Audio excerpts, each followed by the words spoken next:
Hello, Ocean Rangers, and welcome back to our Summer Kids Club. My name is Dana, and I'm a member of the education team here at the Aquarium of the Pacific, coming to you live from Long Beach, California. Now, today's programming is going to be special. It's going to be all about wetland habitats. And the reason this is special is right here in Long Beach, we actually have a handful of wetland habitats that people can get out and explore and discover as much as possible about them. They're really important habitats, and we're going to highlight the conservation reasons of why they're important, highlight some of the animals that call them home. But first things first, we got to figure out what a wetland is. Now, in order to do that, we're going to be putting up some slides and talking about observations. Now, observations are things that you might notice when we throw them up on the screen here. And so I'm joined in the studio today by Cynthia, who's going to give us those things to observe. And then, of course, I have Sarah out here who is taking questions from you and sending them in towards me. Now, throughout the programming, we do have this live texting line. What that means is you're welcome to text 562-286-1838. Sarah will take those questions and send them in to me, and then I'll do my best to answer as many of them as I can on air. Now, if you're watching live, we recommend using the texting line. But if you're watching this program after our half-hour live stream at 11 o'clock on Tuesday, August 18th, we do have an email address set up for you. And that email address is live@lbaop.org. So once again, if you are watching live at 11 o'clock right now, then you want to text us right here. But if you're watching after our live stream, go ahead and email us. Now, we want you to share your questions, your observations, anything that you're wondering about birds and want to discover a little bit more about. We can dive deeper into that topic. I love teaching my classes based on what you are most interested in. Now, like I said, we're going to define what a wetland is. We're going to explore that concept. We'll talk about some animals that live there. And we'll talk about why it's an important habitat. But in order to do that, like I said, let's define it. Let's figure out what a wetland is. So Cynthia's going to throw some wetland images on the screen here behind me. I'm going to step off and allow you at home to be a scientist today, and you're going to make observations. Feel free to text them into Sarah, send them our way. Otherwise, tell your dog, tell your cat, tell the bird that's making a bunch of noise outside the window. Anything or anyone around you, you can share your observations with. All right, let's check it out. What do you see here? Based on this image, what do you think a wetland might be? Well, I am seeing a lot of greenery. I'm also seeing a lot of shiny water, okay? So you'll see that there's two main parts of a wetland habitat. You have the wet water and you have the land, right? So a wetland habitat is just saturated or land saturated with water. There's a lot of waterways moving through it. In a perfect world, wetlands are vast expanses of areas. However, in reality, there's been a lot of habitat destruction on wetlands. And so that's going to be a topic of today's conservation aspect of this habitat. So once again, what is a wetland, right? You can see there's water moving through. There's a lot of greenery. But thinking from an animal's perspective, let's ask that question again. What is a wetland if you're an animal? Think about it. What might this habitat provide for different animals? What might they find there? What do you think? Now, I mentioned that it is important habitat, and that's because so many animals call wetlands home.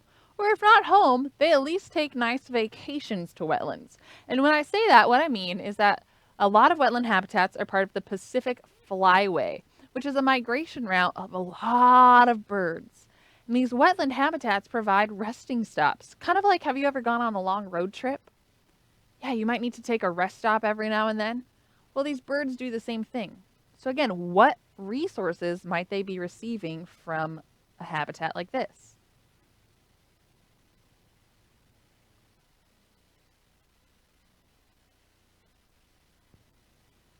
So we're going to show you another clip of what a wetland might look like, because wetlands can encompass all sorts of areas. They can be estuaries, right, where rivers meet the sea and the water might spread out. They can be areas like that where there's a lot of different channels moving through. So let's see what else a wetland might look like. Ah, I love this one. Now, what do you see here? That's right, Ocean Rangers. There's some birds moving around. There's all sorts of birds. Now, let's take a moment and I want you to take note of the adaptations that these birds have. Now, adaptations is a big word. I'm going to introduce it a little bit later on, but what it means is something that helps them survive. What do these birds have that help them walk around or move around in a wetland habitat? So with that in mind, we'll come back to it later. Let's take another look at the actual environment. So again, we have water moving through, right? And all this greenery. So what kind of resources are these birds getting? Well, wetland habitats are oftentimes a nursery for a lot of small fish and invertebrates, animals without a backbone like you and I.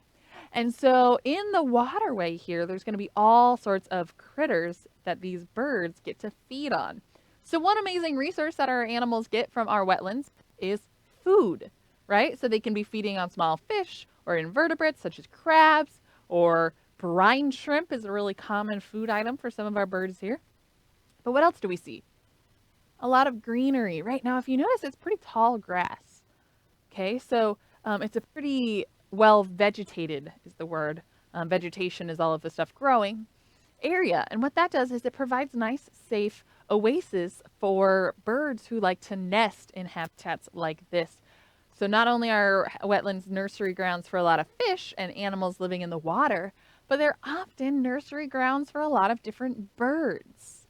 In fact, one of my favorite birds, it's called the black-necked stilt. We have a couple of them here at the aquarium. Wow, wonderful. You had that right. This is one of our black-necked stilts here. And let's take a look at this bird for a moment. Remember the question I asked you before? What did those birds on the screen just a moment ago have that helped them survive? Well, this bird kind of looks similar. They've got a long neck, got long legs, and it's hard to see, but they've got a long beak right here. But what I love about our black-necked stilts is when they have babies in their little wetland habitats, their babies can leave the nest within 2 hours of being born. They're called, oh, look at them. So are these the stilts or are these? Yeah, these are stilts. So these are little baby black-necked stilts. Now you can see they're not quite the same as mom and dad, but they're up, they're moving, they're feeding in this water already, you can see down here. And what's around them? See all this greenery? Yeah, so just like that habitat we were just looking at, these birds are getting all of these things inside this exhibit. They've got the water and they've got the greenery, providing a nice, safe home. So again, our birds and other animals can get food from a wetland habitat. They can get nesting space, right? Or mating space from a wetland habitat. Is there anything else that a wetland habitat could provide? Let's go back and look at that overarching kind of image again. See if we can pull that up one more time. All right, so what I want you to look for is one more thing that birds might be able to get from a space like this, all right? Here we go. Well, let's think. I mentioned it already. You're going on a road trip and you need snacks. Oh, we can stop at a wetland if we were a bird. Okay. Well, I've stopped at a beautiful wetland and I'm going to lay eggs. Oh, I've got plenty of space to do that. But there's a key word that I keep repeating. I stopped at a wetland. Now remember, I mentioned that birds are often very migratory along our coastline, and it's called the Pacific Flyway. It's a common migratory route, and it's made up of a collection of wetland habitats. It's kind of like helping them get from point A to point B without running out of fuel. You can think of it like a car. If you're going to drive from California to New York, right? California to New York. Well, your car's not going to make it in one trip. You're going to have to take little rests and fill it back up with gas, right? Or fuel. Think of the food as fuel, and think of getting some rest for the wings as fuel, right? It allows those birds to kind of recover and continue on their journey. Now, when we start to remove wetland habitat, you'll see that all of a sudden these birds that depend on it for those three main resources are starting to struggle. So we're going to touch on that a little bit later on, but first let's highlight some of our birds and other animals that call this place home. So we talked about those black-necked stilts already. Let's go ahead and bring up those photos one more time. One more time for our black-necked stilts. Now, some other adaptations. Oh, that was the word I wanted to introduce you all to. All right, I'm going to hold it up here so you can really see. So adaptation. All right. An adaptation is something that an animal has and was born with that helps them survive in their habitat. For example, oftentimes people say that if I were to put it, I'm cold right now. If I were to put a jacket on, oh, that's an adaptation. It's helping me stay warm in a habitat. But that's not exactly it because I wasn't born with it. Instead, an adaptation that I have are these things right here. My thumbs, right? So humans have thumbs that help them survive in their habitat. It allows us to grab onto things like food, right? When we, right, if we were hunting for food or fishing for food, right? We have thumbs. So an adaptation, something this animal has or is born with to help it survive in its habitat.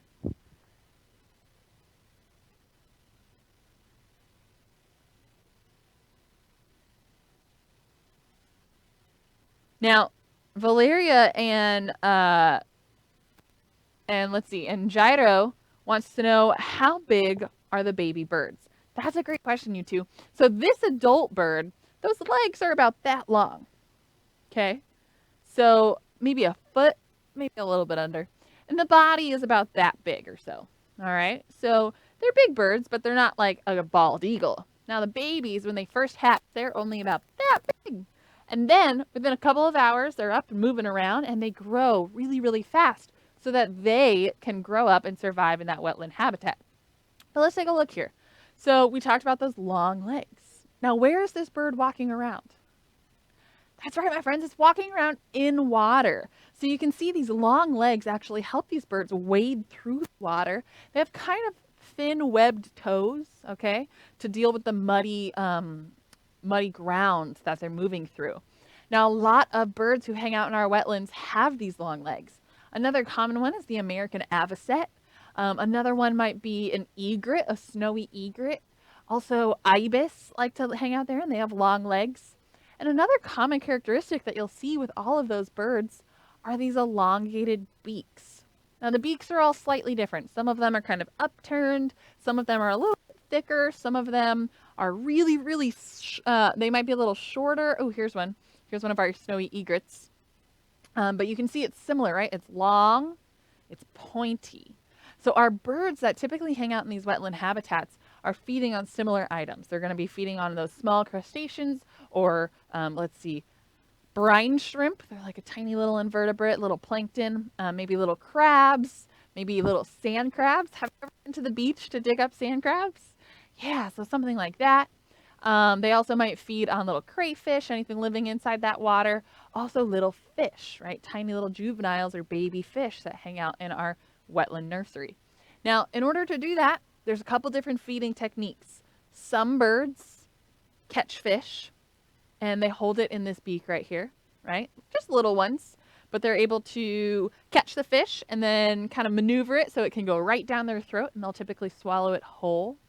Some birds with long beaks use that long beak to stab into the mud and to dig around and find animals that are living underneath, like those sand crabs that I mentioned.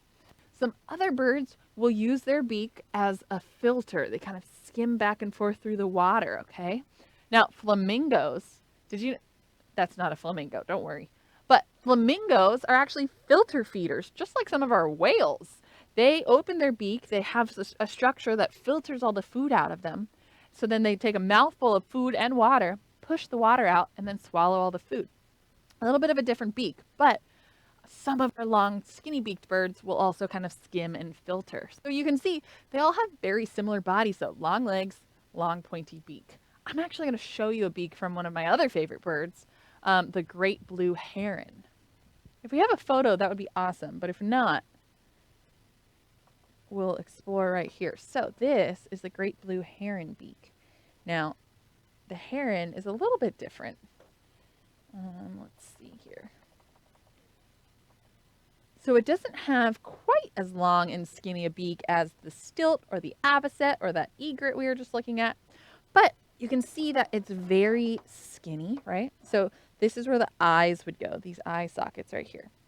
So you can imagine my hand is kind of the head, and this is the beak, okay?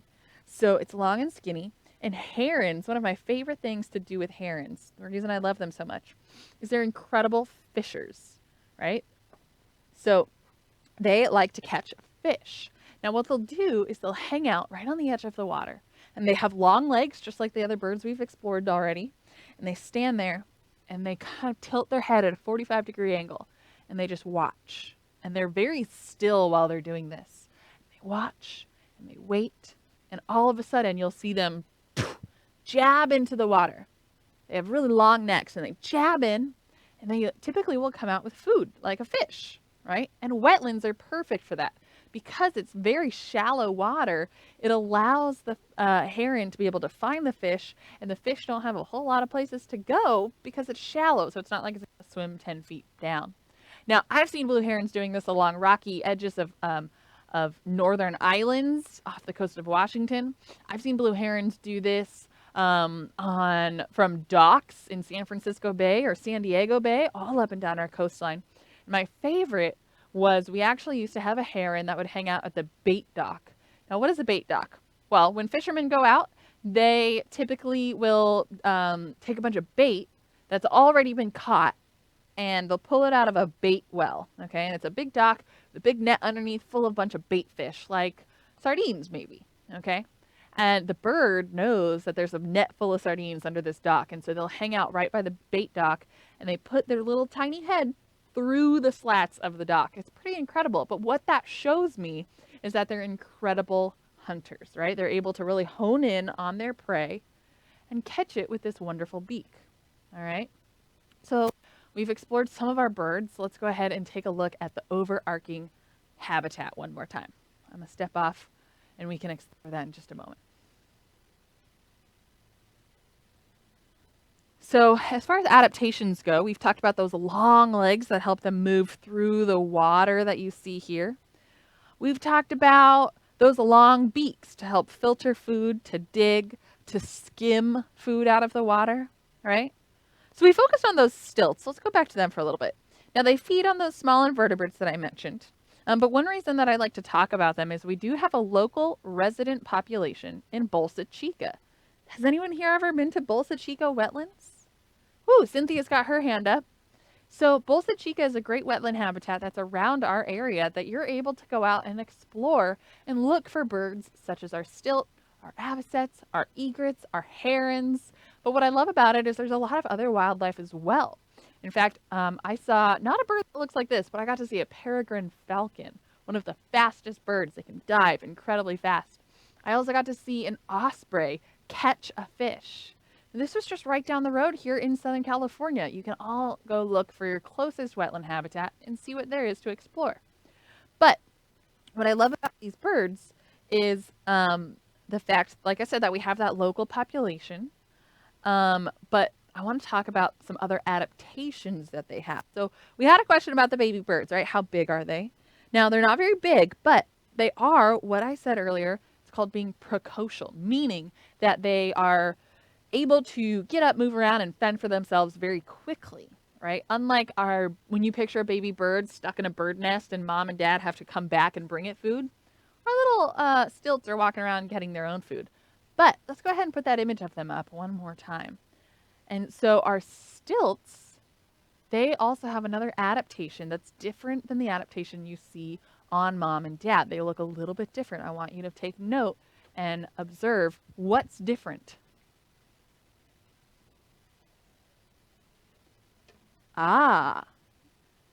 Their color is quite different. So little stilt chicks, one thing that they'll do is, if you notice, they blend into the ground around them, kind of that sandy, dusty ground. And when a predator comes over, whether it's a ground predator like a fox or a coyote, or there's also a lot of rabbits around there. I know rabbits typically are herbivores. They feed on plants. Or a hawk flying overhead. That's a really big predator in wetland habitats. Or osprey, of course. These adorable little chicks right here flatten themselves down to the ground and they blend in with their habitat. So that's another great example of camouflage and an adaptation, helping them survive. Look at them. They're struggling. Oh, there's 4 of them. I love it. Now, we did have another question come in from Sinja and Kansha. Now, they want to know, do the birds we see in our neighborhood, like pigeons and doves, ever visit wetland habitats? Or because they don't have these same adaptations, such as the long legs or the long beak, do they stay in the city? Well, that depends. So I don't believe I know of any pigeons or doves hanging out in wetlands. Does anybody else in the studio? Not really sure. That's such a wonderful question. I know there are a lot of different bird species that depend on habitats, such as our wetland habitat, but pigeons that you might be seeing walking around the city, maybe not. However, there are mourning doves, and mourning doves have been seen in our habitats before. There's some really, really great resources online that you can learn a little bit more about what animals and what other bird species you might find in a wetland habitat. Looks like Sarah might be doing some research for us, and she'll try to come up with a better answer to that question, but thanks for sending it in. So, I want to wrap up these last 10 minutes by talking about the conservation aspect. Now, remember, conservation is finding ways to protect and preserve habitats or species of animals for future generations and for years and years to come. Now, I've talked a lot about the resources that different birds and other animals receive from wetland habitats. They get food. I'm hungry right now, right? They get food. Everybody needs food. They get a place to nest, right, and protect. Their babies can camouflage in the long grass. Oh, look at this. Their babies can camouflage in the vegetation. They can get their food right over here in the waterways. And then, of course, they get a spot to rest. You can see all of these birds coming in and taking a moment to hang out on the ground and rest their wings. What happens if we start to lose wetland habitats? Yeah, it's going to be a lot harder for those animals to find those resources. Now, believe it or not, I want to say about 90% of wetland habitat along the coast of California has been developed on. Now, what that means, we actually had one where you could see some houses in the background. If you we'll go back to that and take a look. But what it means is that we're starting to build and destroy build on these habitats and destroy the environment in order to put buildings up, or we might change the waterways, right? So you can see here, there's a lot of development going on in the corner, right? There's still a lot of wetland too, but once you start building here, it starts to expand and it starts to really take over that habitat. And all of a sudden you have less and less space for these birds to depend on. Now, the Salton Sea is one of the last stops along the Pacific Flyway for our blackneck stilts that we've talked about. And they say that flocks of over 10,000 birds can hang out in that area. What happens if they're used to having a space like this and all of a sudden it's condensed? Well, my friends, that leads to competition. If there's not enough habitat, which means there's not enough space for food, for nesting, for resting, all of a sudden these birds have to compete with each other. And the stronger ones might survive, but that does mean that we're going to lose a lot of individuals and a lot of species and populations as a whole. So, not only are they important for the birds that are hanging out here all the time, but also for those rest stops. Once again, food, nesting, and resting. Things that we all need, right? And so what can we do? Well, we can learn a little bit more about this habitat. Raise your hand if this is the first time you've ever heard of a wetland. My friends, if your hand is in the air, welcome to the club. We get to explore and learn so much more about wetland habitats. Now that you know, you can always go out and do your research, right? You can learn a little bit more about different birds. You can learn a little bit more about where those habitats are. Like I said, if you're local to Long Beach, you can explore Bolsa Chica. There's also wetland habitat down in Seal Beach. It's all around our coast, but it's fragmented, meaning it's very tiny little spaces. In fact, we have some just right outside the aquarium here, right? And we always want to go out and maybe do a little bird watch and see what kind of animals are there so that we can monitor what's going on.